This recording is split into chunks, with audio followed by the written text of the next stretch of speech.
Pessoal, boa tarde. Vou mostrar para vocês a trena do medidor de recalque magnético da Encardio RIT, que a gente representa aqui no Brasil.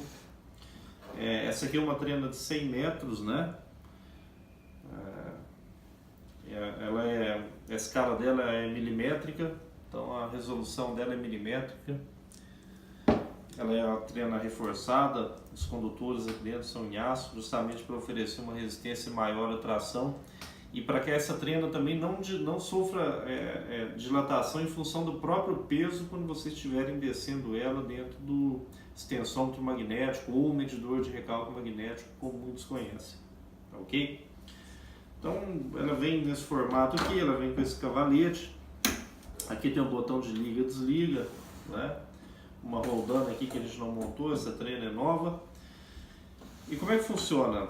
Então quando esse torpedo aqui, ele passa, você desce ele dentro do tubo guia, que ele passa por uma aranha magnética, por um anel de referência magnética, ou por uma placa magnética que você instala ao longo do aterro, durante o processo de alteamento de uma barragem, de um dique, quando ele passa ele emite um sinal sonoro e luminoso, né? Então, só reforçando, muita gente tem dúvidas entre a diferença da aranha e da placa magnética e do anel de referência, né?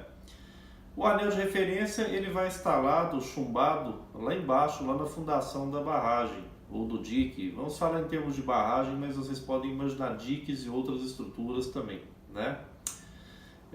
Resumindo, o anel ele vai no entorno do tubo guia e ele é ancorado lá na fundação, lá um material indeslocável, né? Quando você precisa fazer um processo de perfuração, então nesse trecho perfurado você vai instalar o anel lá embaixo e no restante do trecho você vai instalar as aranhas magnéticas, porque não tem como você colocar uma placa, o aterro já é existente. A aranha desce dentro do furo que você vai fazer, ela vai ser desarmada dentro do furo, vai aderir às paredes do furo e você vai conseguir medir o recalque desse maciço in situ.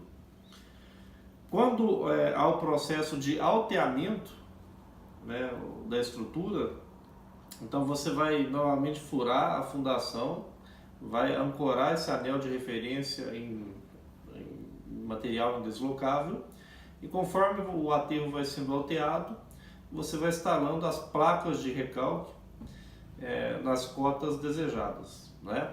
Então essa é a diferença desses três elementos: anel de referência, aranha magnética e placa magnética. A placa é instalada durante o processo de alteamento. A aranha quando você faz a perfuração, que é monitorar o aterro in situ.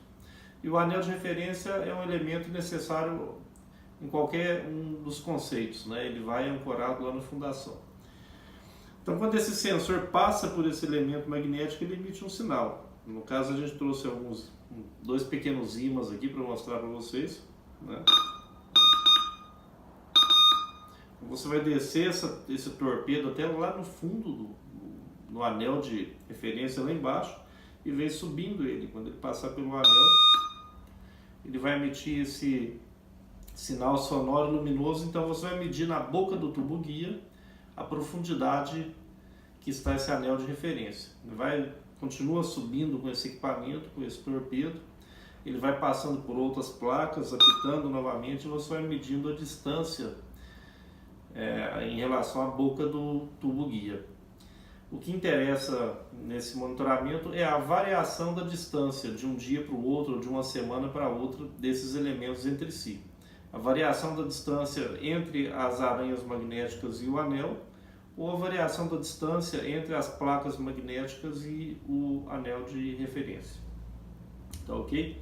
Durante o processo de leitura, é muito importante que o leiturista não deixe esse tubo ficar sofrendo, essa trena ficar sofrendo o processo de abrasão aqui na boca do tubo guia, porque com o tempo ela vai sendo danificada. E também é um instrumento, apesar de ter um corpo robusto, mas é uma trena, então tem que ter cuidados com a abrasão, não pode ficar batendo ele, arrastando. Depois de todo o processo de leitura é indicado que seja feita a limpeza e esse equipamento seja passado um pano seco nele para não deixar ele armazenado com água. né? E apesar dele ser um equipamento à prova d'água, porque muitos instrumentos vão estar cheios d'água, né? Mas é bom guardar ele sempre a seco, ok? A calibração recomendada para esse aparelho é a cada 12 meses, pode ser feito em qualquer laboratório da rede RBC ou Inmetro. E quando vocês terminarem a leitura, aqui tem o suporte desse torpedo aqui de leituras, para ele não ficar batendo, para ele não ficar sofrendo danos aí. É um equipamento bem robusto, conheço de outras marcas também, e esse aqui é um dos mais robustos aqui que já passou pela nossa empresa aqui, né, de durabilidade e tudo. Só precisa ter alguns cuidados, né, com abrasão, com limpeza, um equipamento muito duradouro. Grande abraço, pessoal!